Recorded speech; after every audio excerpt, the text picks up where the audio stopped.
आहा, किनके आने से ऐसा हुआ। देखें कि हमारे बीच कौन आ बैठा है। परम आदरणीय सम्माननीय श्रद्धे अरविंद के सर 2 मिनट बैठ जाइए सर, प्लीज प्लीज। यूं तो इस धरती पर अरबों अरब लोग पैदा हुए हैं और होते रहेंगे, किंतु इन्हीं के बीच में कोई ऐसा चेतना संपन्न पुरुष कभी कभी आ जाते हैं जो इस भौतिक जगत को नहीं बदलते, विचारों के जगत में, चेतना के जगत में, चिंतन के जगत में एक युग को दृष्टि देते हैं, दिशा देते हैं, मार्ग देते हैं। ऐसे ही लोग योग पुरुष, प्रतीक पुरुष, योग दृष्टा माननीय अरविंद केजरीवाल जी कहलाते हैं। भ्रष्टाचार का एक ही काल, भ्रष्टाचार का एक ही काल।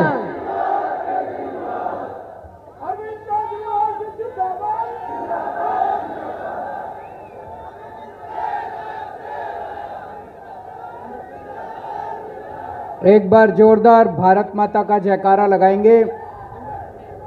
सब लोग मुट्ठी बंद करेंगे, हाथ ऊपर करेंगे और दिल से बोलेंगे भारत माता की, भारत माता की, इनकलाब, इनकलाब, वंदे वंदे। आज छत्तीसगढ़ के कोने कोने से आए हुए सभी भाइयों, बहनों, माताओं, बुजुर्गों, बच्चों, आप सब लोगों को मेरा नमस्कार, सबको मेरा प्रणाम, जय जोहार। आप लोग इतना समय निकाल के छत्तीसगढ़ के कोने कोने से आज यहाँ पे हम लोगों से मिलने के लिए आए, बात करने के लिए आए। मैं तहे दिल से आप सब लोगों का शुक्रिया अदा करता हूँ। बहुत बहुत आभार आप सब लोगों का।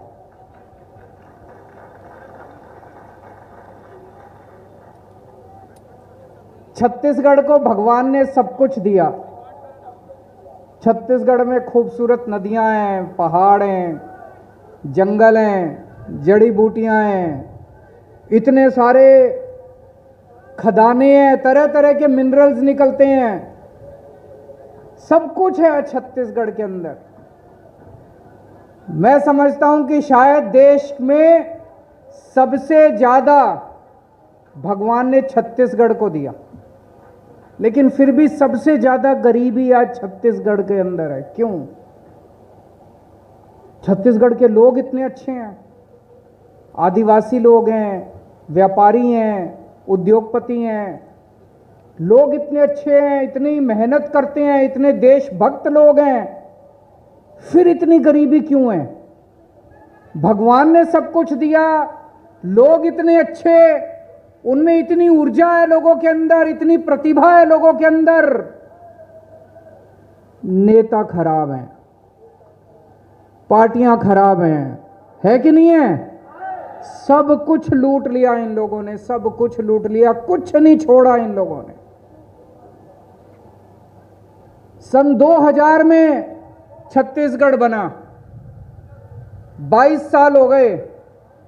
22 साल में 15 साल बीजेपी का शासन रहा, 7 साल कांग्रेस का शासन रहा।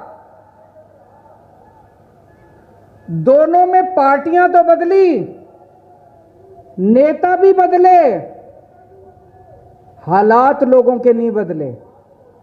बीजेपी ने भी लूटने में कोई कसर नहीं छोड़ी, कांग्रेस ने भी लूटने में कोई कसर नहीं छोड़ी। बीजेपी वाले आते हैं तो कांग्रेस उनको गाली देती है, कांग्रेस वाले आते हैं तो बीजेपी उनको गाली देती है। बीजेपी का शासन होता है तो कांग्रेस कहती है इन्होंने लूट लिया। अरे लूट लिया तो जब तुम्हारी सरकार आई तुम इनको जेल भेजो। अभी 5 साल से कांग्रेस की सरकार है, अगर बीजेपी वालों ने पहले लूटा तो कांग्रेस वालों ने बीजेपी वालों को जेल क्यों नहीं भेजा? जब बीजेपी की सरकार थी, जब कांग्रेस की सरकार थी, अजीत जोगी की सरकार थी, ये बीजेपी वाले कहते थे उन्होंने लूट लिया कांग्रेस वालों ने, तो क्या बीजेपी वालों ने जब उनकी सरकार बनी कांग्रेस वालों को जेल भेजा? नहीं भेजा। सारे मिलजुल के खाते हैं, सबका धंधा चल रहा है। ये कांग्रेस और बीजेपी को उलट पुलट करने से कुछ नहीं होगा। आप गरीब के गरीब रहोगे, लूट जारी रहेगी, ये लूटते रहेंगे, हम इनके तरफ मुंह उठा के देखते रहेंगे। दिल्ली में भी पहले ऐसे ही था। दिल्ली में भी पहले BJP Congress, BJP Congress, BJP Congress, यही धंधा चल रहा था। फिर दिल्ली में एक नई पार्टी आई, आम आदमी पार्टी, लोगों की पार्टी, जनता की पार्टी। जब जनता ने देखा कि इन्होंने ड्रामा मचा रखा है, नाटक कर रखा है, नौटंकी कर रही हैं दोनों पार्टियां, जनता ने मिलकर अपनी पार्टी बना ली कि अब हम अपनी पार्टी बनाएंगे, अब जनता लड़ेगी चुनाव। इन्होंने चैलेंज करा, हिम्मत है तो चुनाव लड़के दिखाओ, तो जनता इकट्ठी हो गई, जनता ने अपनी पार्टी बना ली। लोगों ने इतनी वोट दी, इतनी वोट दी, दोनों बीजेपी और कांग्रेस का सफाया हो गया। कांग्रेस को 0 सीट मिली, बीजेपी को 3 सीट मिली पहली बार। वही हालत पंजाब में हुई। पंजाब में भी इन्होंने धंधा बना रखा था।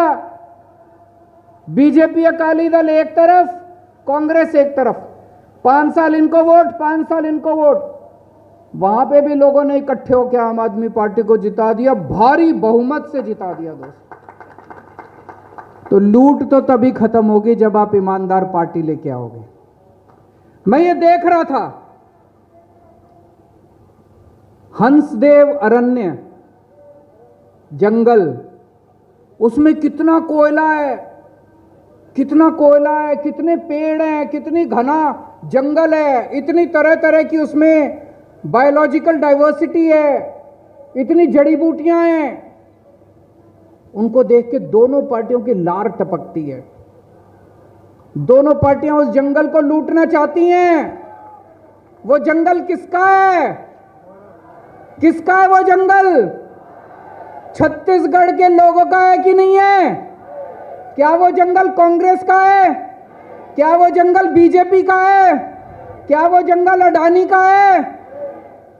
उन्होंने उठा के वो जंगल अडानी को दे दिया, उसका एक हिस्सा उठा के अडानी को बेच दिया, अडानी को दे दिया औने पौने भाव में कोयला निकालने के लिए। कहते हैं मोदी जी का परिवार नहीं है, लेकिन मोदी जी का एक मुंह बोला भाई है। कौन है? उनका एक मुंह बोला भाई है। आप अपने बेटे से उतना प्यार नहीं करते जितना मोदी जी अपने मुंह बोले भाई से करते हैं।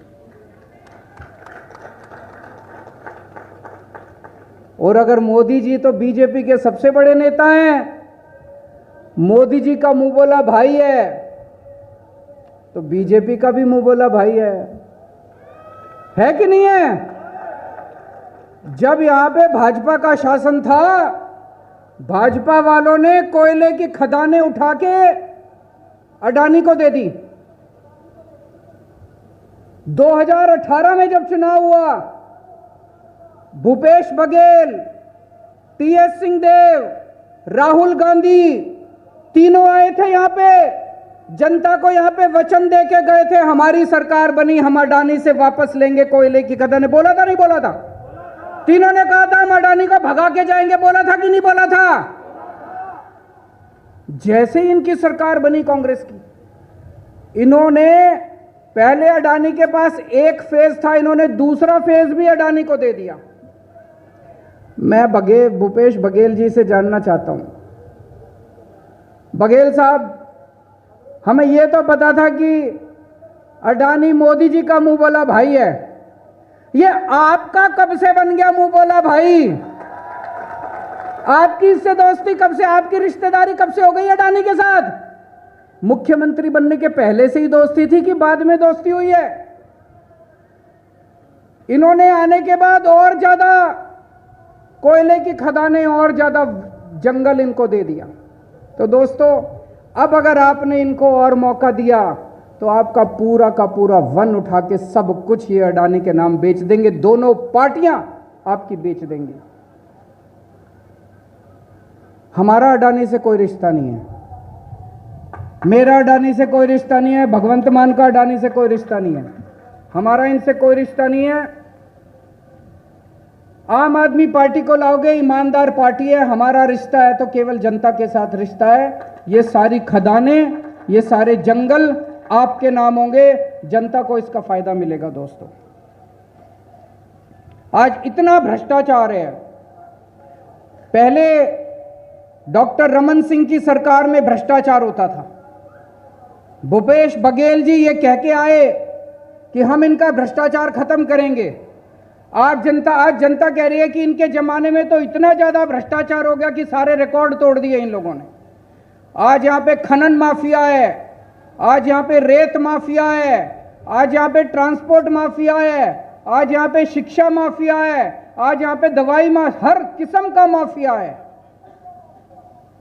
पहले ये सारे माफिया दिल्ली में भी होते थे, सारे माफिया खत्म कर दिए दिल्ली से।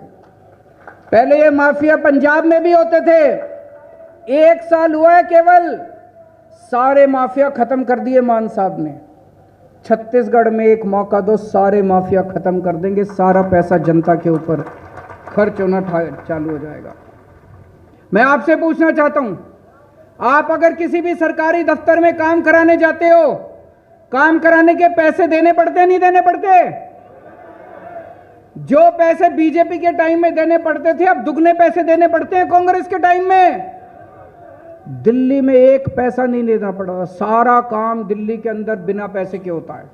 सरकारी दफ्तर में 1 पैसा नहीं देना पड़ता, पंजाब के अंदर 1 पैसा नहीं देना पड़ता, बिना पैसे के हर दफ्तर के अंदर काम होता है।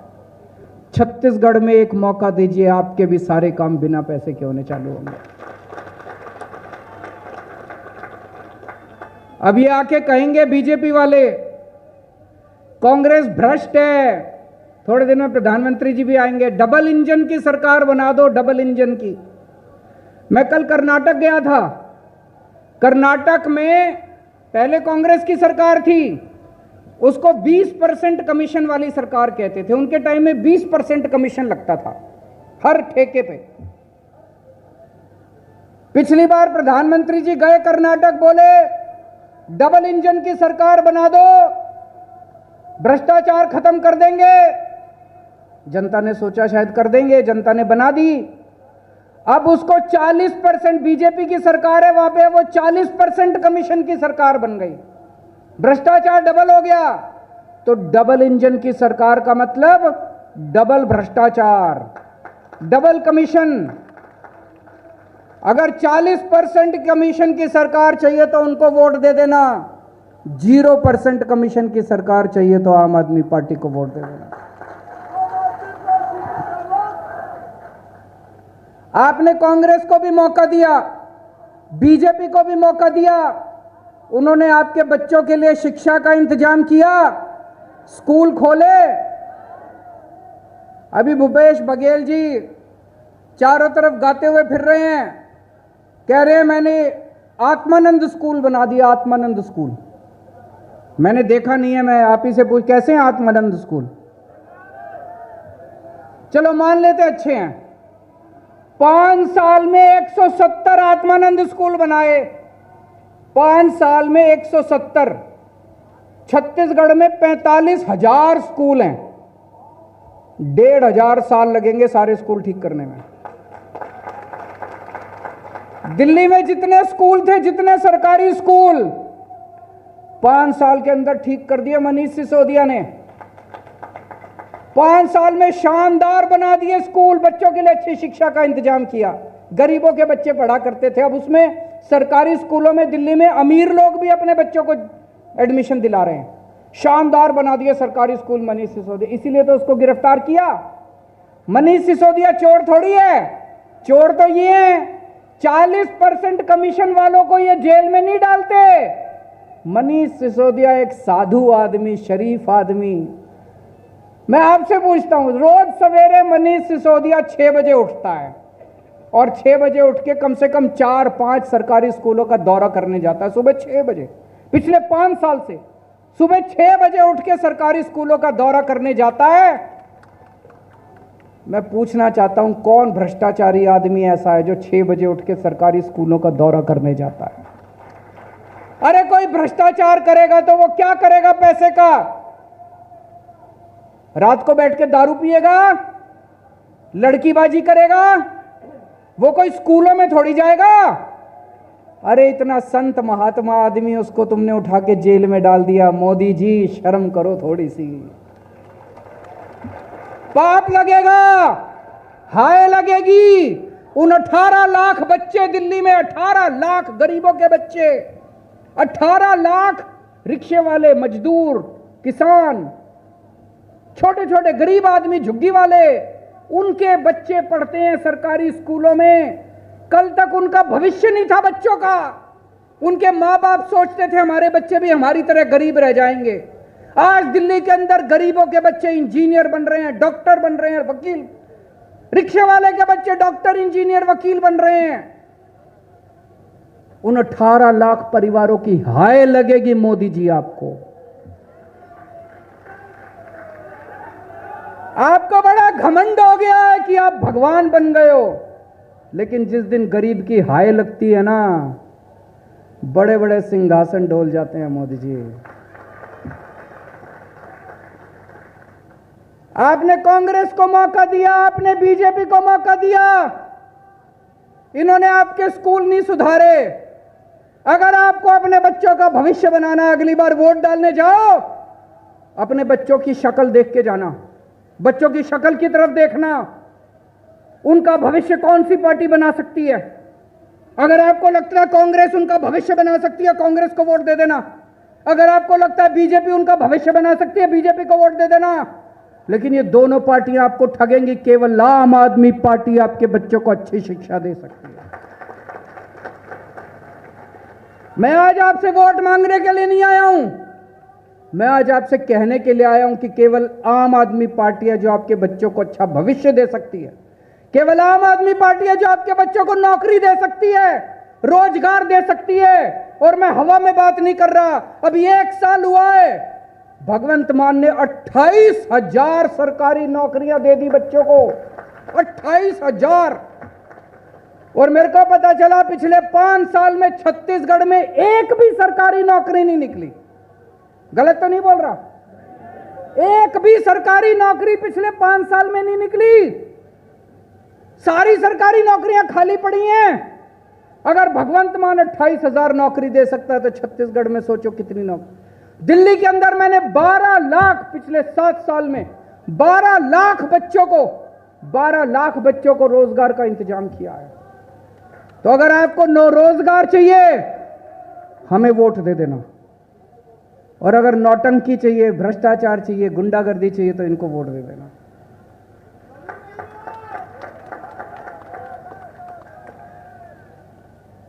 छत्तीसगढ़ में बिजली बहुत बनती है, इलेक्ट्रिसिटी सरप्लस स्टेट कहा जाता है कि यहां पे बिजली ज्यादा है, जितनी जरूरत है उससे ज्यादा बिजली है। और सबसे महंगी बिजली यहां बनती है, यहां पे जनता को सबसे महंगी बिजली मिलती है। अगर आपके यहां बिजली बनती है, छत्तीसगढ़ में बिजली बनती है, तो सबसे सस्ती बिजली तो पहले घर में मिलनी चाहिए ना। आप अपने घर में रोटी बनाओ और रोटी बना के रोटी बाहर बेच दो, अपने घर वालों को रोटी ना दो, तो ये तो गलत बात है। आपके घर में बिजली बनती है और वो बिजली आप बाहर बेच देते हो। अरे पहले अपने लोगों को दे दो, फ्री में दे दो। दिल्ली में बिजली नहीं बनती, हम छत्तीसगढ़ से खरीदते हैं और फिर भी दिल्ली में फ्री में बिजली दे देते हैं। पंजाब में बिजली बहुत कम बनती है, बाहर से खरीदते हैं, फिर भी पंजाब में बिजली फ्री में दे दी। छत्तीसगढ़ में फ्री बिजली चाहिए कि नहीं चाहिए? केवल आम आदमी पार्टी फ्री बिजली दे सकती है, हमको करना आता है। 24 घंटे बिजली देंगे, फ्री बिजली देंगे। अब मैं आप लोगों से पूछना चाहता हूं, ये डॉक्टर रमन सिंह आजकल दिखाई नहीं दे रहे।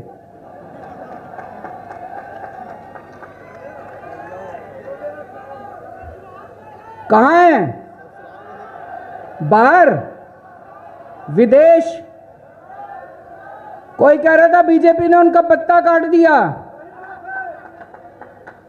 किसी और को सीएम बनाएंगे। आजकल बीजेपी ही नहीं दिखाई दे रही। कहीं दिखाई दी 5 साल में बीजेपी? बीजेपी गायब है बिल्कुल। जनता के मुद्दे आज केवल आम आदमी पार्टी उठा रही है छत्तीसगढ़ के अंदर। तो बीजेपी साफ हो चुकी है, बीजेपी टक्कर में नहीं है। आने वाला चुनाव सीधे कांग्रेस और आम आदमी पार्टी के बीच में होगा दोस्तों।